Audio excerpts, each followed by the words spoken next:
নমস্কার প্রিয় দর্শক বন্ধুরা, হরে কৃষ্ণ ইউটিউব চ্যানেলে আপনাদের আবারও একবার জানাই সুস্বাগতম।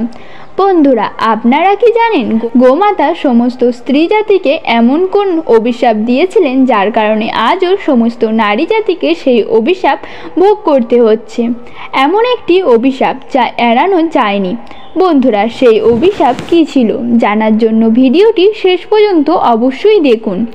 এক সময়ের কথা, যখন ভগবান শ্রীকৃষ্ণ নিজের রাজ সিংহাসনে বসেছিলেন, তখন দেবশ্রী নারদ ভগবান শ্রীকৃষ্ণের কাছে এসে বললেন, হে প্রভু, আজ আমি মৃত্যুলোকে ভ্রমণ করছিলাম। তখন একজন মহিলা আমাকে জিজ্ঞাসা করলেন যে আগে যখন নারীদের সন্তান হতো তখন তারা জন্মের সাথে সাথেই নিজের পায়ে হাঁটতে পারত, কিন্তু এখন তা হয় না। এটা কেন প্রভু? আমার এই প্রশ্নের উত্তর জানা ছিল না, এর জন্য আমি আপনার কাছে এলাম। কৃপা করে আমাকে এই প্রশ্নের উত্তর বলে দিন। তখন ভগবান শ্রীকৃষ্ণ বললেন, হে দেবশ্রী নারদ, এই প্রশ্নটি সমস্ত স্ত্রী জাতির জন্য অত্যন্ত গুরুত্বপূর্ণ। আপনি যদি এই প্রশ্নের উত্তর জানতে চান তাহলে আমি আপনাকে কাহিনী শোনাবো। এই কাহিনীটির মাধ্যমে জানতে পারবেন যে কেন স্ত্রীদের সন্তান জন্মের পর হাঁটতে পারে না। তখন দেবশ্রী নারদ বললেন, প্রভু, আমি এই কাহিনীটিকে অবশ্যই সম্পূর্ণ শুনব। বন্ধুরা, আপনারাও যদি এই প্রশ্নের উত্তর জানতে চান তাহলে অবশ্যই ভিডিওটি শেষ পর্যন্ত দেখুন।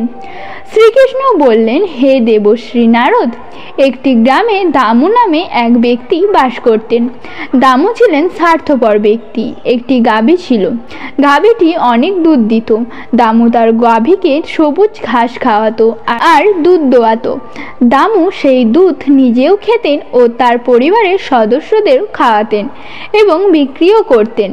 দামু দুধ বিক্রি করে তার সংসার চালাতেন, আর এইভাবে কাটছিল দামুর দিন। কিছুদিন পর এমন একটা সময় এলো যখন গাভীটি দামুকে দুধ দেয়া বন্ধ করে দিল এবং তার সাথে সাথে দামু গাভীটিকে খাবার দেয়া বন্ধ করে দেয়। এরপর এমন একটা দিন এলো যখন দামু গরুটিকে লাঠি পেটা করে বাড়ি থেকে বের করে দেয় এবং জঙ্গলে তাড়িয়ে দিয়ে আসে। আর তখন সেই গাভীটি একা হয়ে যায়।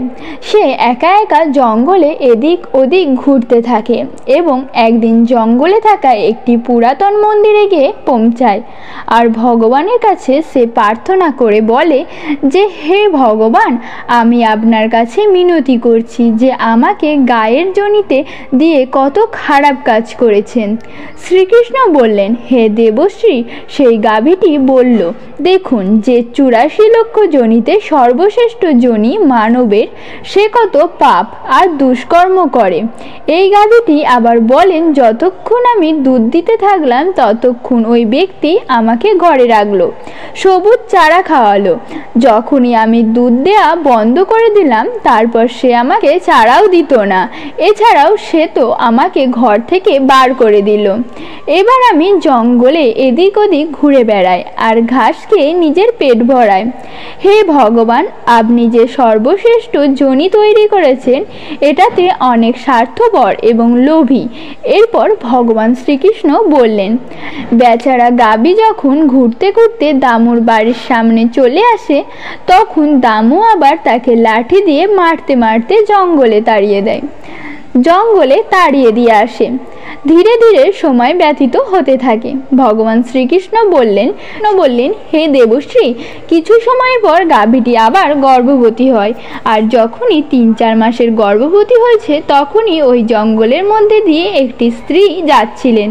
ওই স্ত্রী যখনই গরুটিকে দেখলো সে মনে মনে ভাবলো, আরে, এই গরুটি তো গর্ভবতী, এই গরুটিকে আমার বাড়িতে নিয়ে যাব।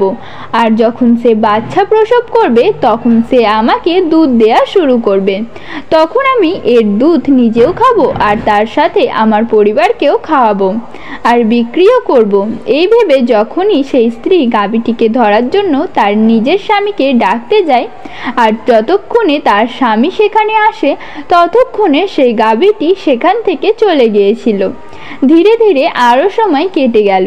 শ্রীকৃষ্ণ বললেন, হে দেবশ্রী, যখন গাভীটির প্রসবের সময় ঘনিয়ে আসে সে একান্তই জঙ্গলের মধ্যে একটি বাছুর প্রসব করে। ভগবান শ্রীকৃষ্ণ বললেন, হে দেবশ্রী নারদ, প্রসবের কিছু সময় পরে এই স্ত্রী ওই জঙ্গলে ঘাস কাটার জন্য এসেছিল।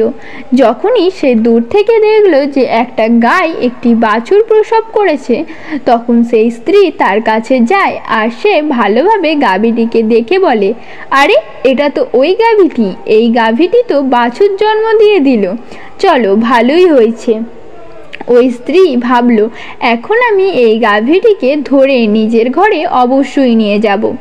যখনই ওই স্ত্রী গাভীটির পাশ থেকে নিজের স্বামীকে ডাকতে যাচ্ছিল, তখনই গাভীটি ওই স্ত্রীটিকে একটি উপকার করতে বলল। গাভীটি বলল যে আজ আমার সন্তান জন্ম হয়েছে, এখন সে হাঁটতে পারবে না। আমার বাচ্চা যে পেছনে পড়ে রয়েছে, একে তুলে আমার কাঁধের ওপর রেখে দাও। আমি আমার বাচ্চাকে কোনো সুরক্ষিত জায়গায় নিয়ে চলে যাব, কেননা আমার বাচ্চা 8 মাস পর নিজের পায়ে চলতে পারবে। শ্রীকৃষ্ণ বললেন, হে দেবশ্রী, যেমন এখন রয়েছে এমন আগে ছিল না। গায়ের বাচ্চা 8 মাস পর নিজের পায়ে হাঁটতে সক্ষম হতো। শ্রীকৃষ্ণ বললেন, হে দেবশ্রী, কিন্তু যখনই ওই স্ত্রী গাভীর কথা শুনে তখন সে অনেক জোরে জোরে হাসতে লাগলো আর বলতে লাগলো, তোমার বাচ্চা এত নোংরা অবস্থায় পড়ে আছে, আমি তোমার বাচ্চাকে তুলে তোমার কাঁধে কেন রাখবো? আমি তোমার ওপর এই উপকার কেন করব? যখনই ওই স্ত্রী গাভীটিকে নিয়ে অনেক মশকরা করলো, ওই সময় গাভীটি অসহায় ছিল, সে নিজের বাচ্চাকে ওঠাতে পারতো না।